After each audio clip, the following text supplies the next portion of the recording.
꿈몽도원도 짧은 찬시인데 진양 강석덕 어, 공이 남긴 찬시입니다. 안평대군의 몽유도원도에 대한 찬시를 남겼는데 찬시를 쓴 종이를 보면 송초관, 김담,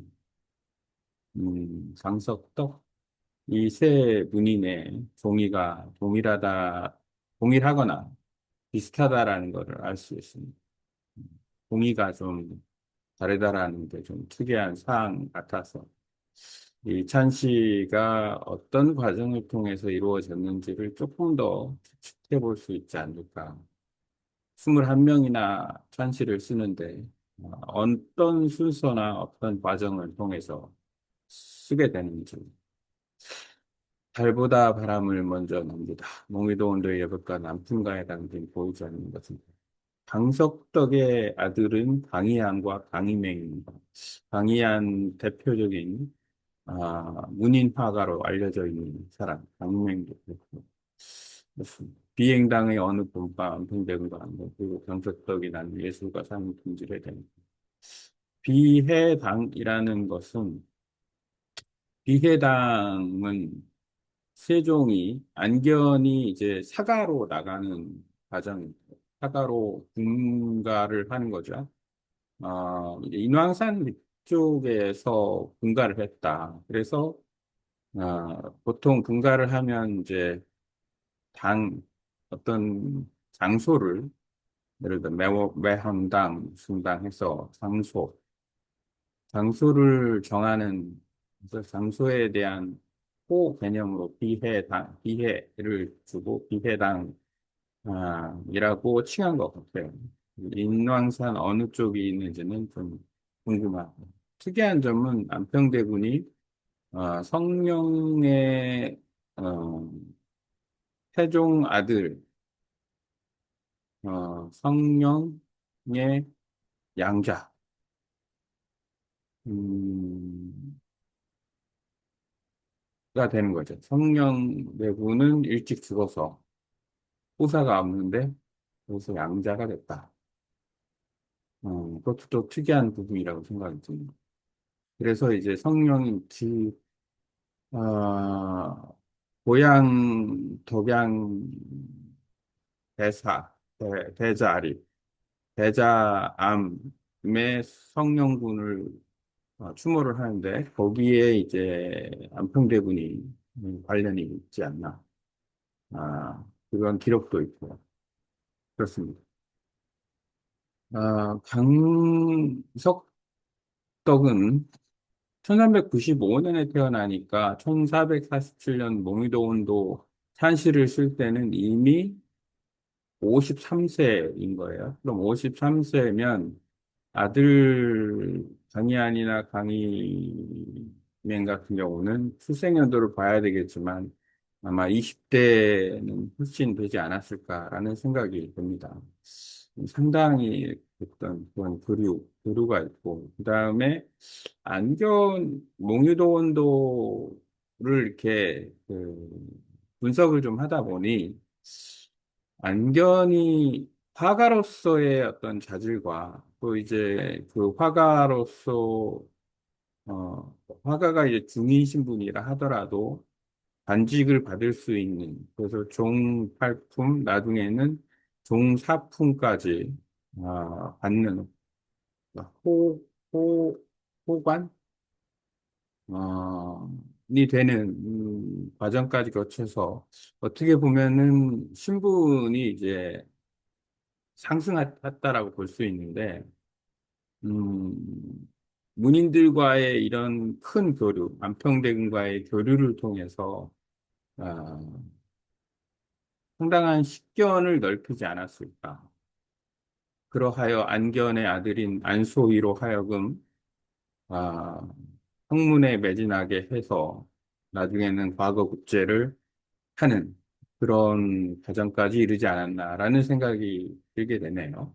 이런 과정을 거치다 보니까.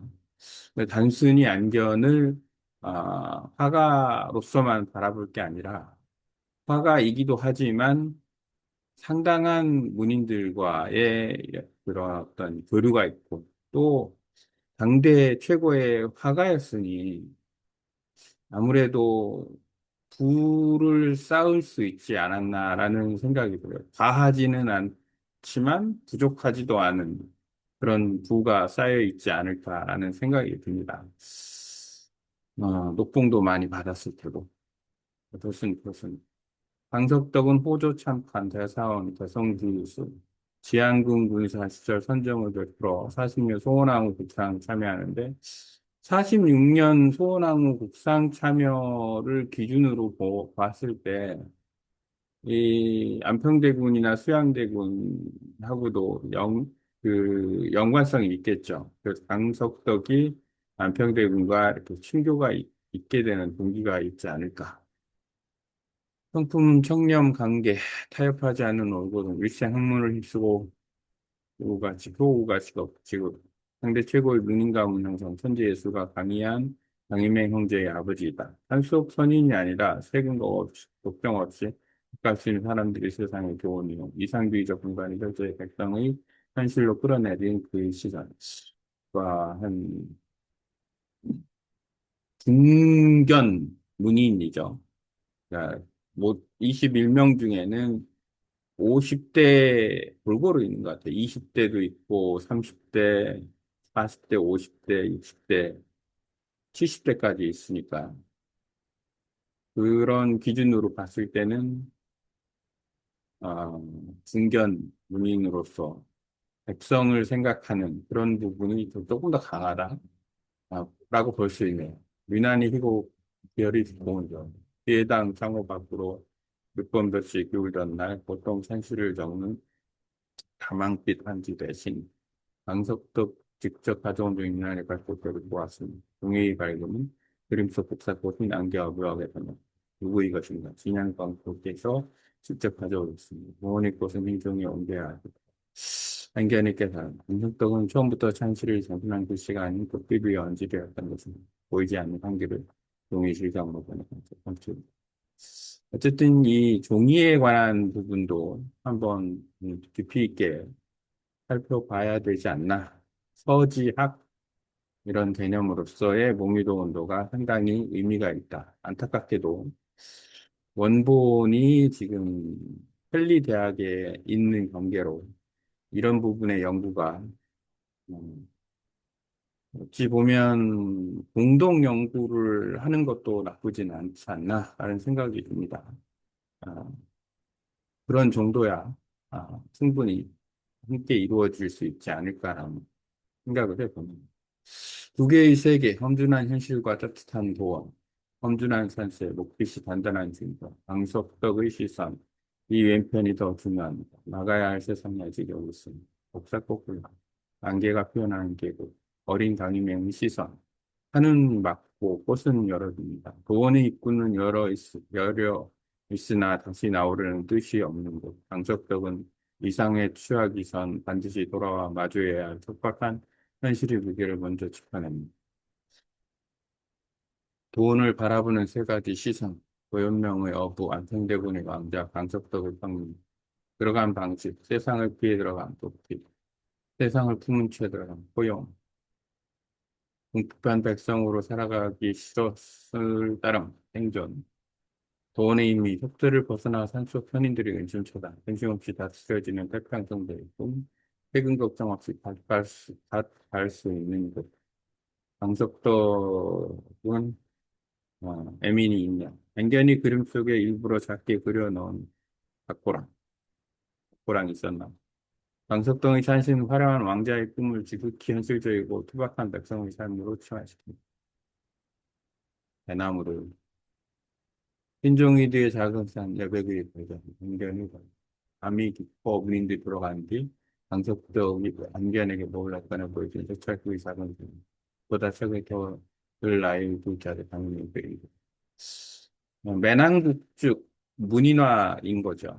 근데 이제 산수화는 사실은 화가들이 많이 그리고 문인들이 그리는 경우는 좀 드물었다라고 봐야 할 수 있는데 어쨌든 집보다 바람을 먼저 걸었습니다. 하는 삶이 있어도 빈 것은 아, 않습니다. 이제 안견이 발견. 집 앞에서 곁어린 사람이 흔히 놓지 않는 등을 많이 있었습니다.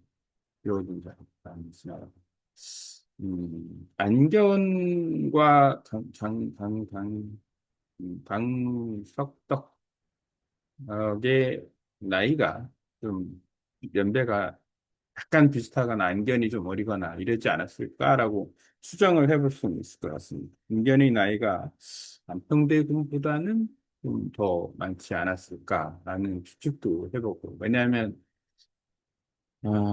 안견이 어리면 그거에 대한 언급이 좀 있었을 텐데 나이에 대한 언급이 없다라는 부분도 안견의 나이가 좀 많고 그렇다라는 생각이 드네요.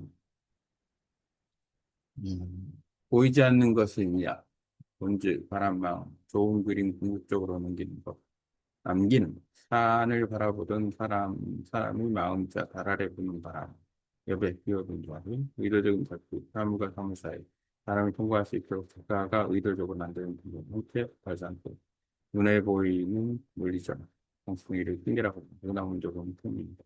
시는 들리지 않는 말을 적는 것이고, 그림은 보이지 않는 것을 남기는 것이다. 시는 들리지 않는 말을 적는 것이고, 그림은 보이지 않는 것을 그동안 시선이 머무는 것 현실 강림에 왼편에서 말씀입니다. 도원 오른편인데 사람의 왼편에 넣어보니 들어가기 어려운 곳이니까 환경과 아버지 동일한 가르침.